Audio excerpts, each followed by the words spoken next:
Today I'm giving you the first impressions review of the Nitecore Thumb. Now this is a tilting head work light that was just released by Nitecore a few days ago. This copy was sent to me from nitecorestore.com for review. The Nitecore Thumb has two high-performance 5mm LEDs for max output of 85 lumens. There is a button to turn on the light, and if you click within 3 seconds, it cycles through the modes and then turns the light off. Additionally, there is a red LED and a second button to control that. One button turns it on, another press turns it to blinking mode, a third press turns it off. The Nitecore Thumb has an onboard 220 mAh lithium-ion battery. The battery is not replaceable. It does, however, have a USB port for charging with a micro USB cable. The box does not come with a micro USB cable. All it comes with is these two-sized key rings. Now, this light is made from polycarbonate, and the body of the light feels pretty solid. The buttons feel pretty nice. The head does not have any detents when it rotates. The hinge feels fairly solid, as well as the rest of the light. The keychain ring is pretty strong, and the pocket clip is also pretty solid, although it has a lot more tension than I would like. Now, this light is IP65 rated, so that is protected against dust ingress, and it's also protected against low pressure water jets. So it is not waterproof, it is just water resistant. Part of that is that the micro USB charging port is covered by this rubber tab here. It's fairly easy to insert and remove, but the whole light is just not waterproof, just water resistant. Now, it's also rated for impact resistance down to 1.5 meters. Now, with this setup with two LEDs and no reflector whatsoever, the beam pattern in this is entirely flood, entirely spill. Absolutely no hotspot, so it gives you very nice, even light. Now, the highest output, accessed with a single click, is 85 lumens, and that has 45-minute runtime. Now, a second click gives you 30 lumens, which has 2 hours and 15 minutes of runtime. And 3 clicks gives you 2 lumens, which has about 22 hours of runtime. And 2 lumens with actually a completely flood beam, so absolutely no hotspot whatsoever, means that 2 lumens gives you a very nice moonlight or firefly mode. Now, if you click this a fourth time, you get a beacon/strobe mode, and I'm not quite sure what that would be useful for, but I'm sure somebody's going to find a use for it. Now, one click on the lower button gives you the red LEDs. I've tried playing this a little bit, and I haven't found a whole lot of use for them. You have to have it pretty much right next to whatever your target is to be reading with it. And a second click gives you a red flashing mode, and the third click just turns it off. So for any of these, if you wait more than 3 seconds, one more click will just turn off the light. Additionally, you can lock out the light by pressing both buttons simultaneously. You get one flash from the red LED to let you know it's locked out.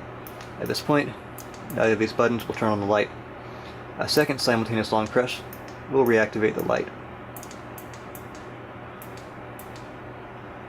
Now, while you're charging the light with the micro USB, the red light will light up red to let you know it's charging, and then it will turn green to let you know that it's done charging. Now, one feature of this light which surprised me was that during charging, the light still works just fine. Both the white light and the red light still work. Now, my biggest question when I got this light is, what exactly is this light going to be useful for? Now, unlike its smaller brother, the Nitecore Tube, it is longer and wider and a little heavier and bigger with this pocket clip, so having it under keychain would be pretty bulky and unwieldy. Now, I got a few things here for size comparison. This is a USB flash drive, a AAA battery, AA battery, 18650 battery, and of course my keys. So you can see that having this on your keychain would be fairly bulky. Now, additionally, the Nitecore Tube was much less expensive. So if you got it from a domestic brick and mortar retailer, you might pay $12. If you got it shipped directly from China, maybe about $6. But this is about $20. And the Nitecore tubes had a tendency to not last all that long. Some people said they never lasted for them beyond about 3 recharges. And the point of failure for those was typically the exposed 5mm LEDs. And this Nitecore Thumb shares possibly the same weakness, in addition to an additional weakness, which is the hinge for the tilting head. so I wouldn't carry this on my keychain. Additionally, as a work light, you'd expect it to be able to stand up and project light, but this has a keychain ring instead of a tail to stand on, so it's not going to be great for that use either. Now additionally, some lights you can ceiling bounce them to give you good even light to light up your entire room. However, with no reflector, you see so much glare off of these LEDs that it's not going to be really useful for that purpose either. What I did find playing with this light over the past day is that it actually makes a really useful light for around the house. See, with these exposed 5mm LEDs, you get a completely floody beam, no hotspot whatsoever, so that gives you nice even light, makes it really easy to do work. Now, this also has a pocket clip, and you can put this on the brim of your hat, and it makes a pretty good makeshift headlamp. In fact, I used it several times on the brim of a hat instead of going to dig out my actual headlamp. And it works pretty well for that task. This is also a case where the tilting head is a benefit to it, because I found that tilting it down just a few degrees gave me a beam of light that pretty much was centered directly where I was looking. Now, there is a little bit of glare coming off the LEDs at that angle. You're certainly aware they are there, but it's not really distracting. If you tilt it a little bit more, then you definitely can see glare coming off the LEDs, and it's kind of distracting. So what I found is that taking a strip of electrical tape and putting it across the bottom here completely eliminated that glare, and it did not really truncate the light's flood either. Now, these modes are all very useful around the house. I found that most of the time I was using this in the full power 85 lumen mode. Now, the light does not have overheating issues at 85 lumens. The LEDs will get warm to the touch, in fact hot to the touch, but never painfully so, even if you can run it for in excess of 20 minutes at 85 lumens. Now, I found that 30 lumens was also pretty useful, and pretty much just as effective as 85 lumens was for most tasks. It's only if you want to see something beyond about 2 yards that I felt the need to bring it back up to 85 lumens. And of course, the 2 lumen mode was pretty much a very floody moonlight mode. So I did occasionally find that useful when I was doing things like reading in the dark.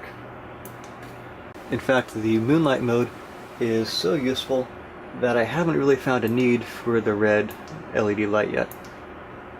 Now, I also have several lights for beam comparison with the Nitecore thumb. First is the Skill Hunt H03 headlamp or angle light.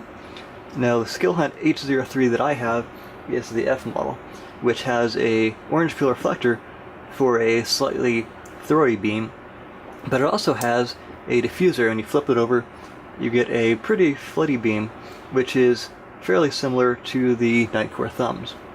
Now, additionally, this has a medium 2 mode of 20 lumens, which is fairly similar to the 30 lumen mode on the Nitecore thumb, and it has a medium 1 mode of 70 lumens, which is fairly similar to the 85 lumen mode for the Nitecore thumb. Now, all of these lights here, by the way, use the 18650 batteries. Now, over here is a general purpose but slightly throwy light, which is the Thorfire VG10, and this has a low mode of 30 lumens. So I compare the slightly throwy beam at 30 lumens to the completely flood beam of the Nitecore thumb at 30 lumens. And finally, for color comparison, I have the Through Night TN12, which is in neutral white. Now, I'll be doing my comparisons of each of these under my desk, because that's the short range where I found the Nitecore thumb to be the most useful. Alright, first we have the Nitecore thumb at 85 lumens. So you can see that with a small space like this, 85 lumens is more than enough light. And now we're going to step down to 30 lumens. And you see with a small space like this, there's not a whole lot of difference between 85 lumens and 30 lumens, but once you get beyond about 3 yards, you do see a marked difference. And finally, this is the 2 lumen Firefly or Moonlight mode. So you see that even though it's a very floody beam, we're still getting some pretty useful light out of this. And now for the comparison. So this is the Nitecore thumb at 85 lumens, and this is the Skill Hunt H03 at 70 lumens. So one of the things noticed right away is that the Skill Hunt has a kind of annoying greenish cast to the light. where with the Nitecore thumb there's actually a lot of red in it, which was surprising. There's a really pleasant color to it. Again, this is the Skill Hunt H03 with a diffuser in place, and this is the Nitecore thumb. And this is the H03 with the diffuser, and this is the H03 without the diffuser. And with the diffuser again, and with the Nitecore thumb. Now here is the Nitecore thumb at 30 lumens, and here is the Skill Hunt H03 at 30 lumens with the diffuser on. Again, Nitecore thumb at 30 lumens, Skill Hunt H03 at 30 lumens with the diffuser, now without the diffuser, and with the diffuser again. And this is the Nitecore thumb at 30 lumens again. And this is a Thorfire VG10, also at 30 lumens. Nitecore thumb again, and Thorfire VG10 again. And finally, this is the Nitecore thumb at 30 lumens, and this is the neutral white ThruNite TN12 at 11 lumens. So Nitecore thumb at 30 lumens, and ThruNite TN12 at 11 lumens, neutral white.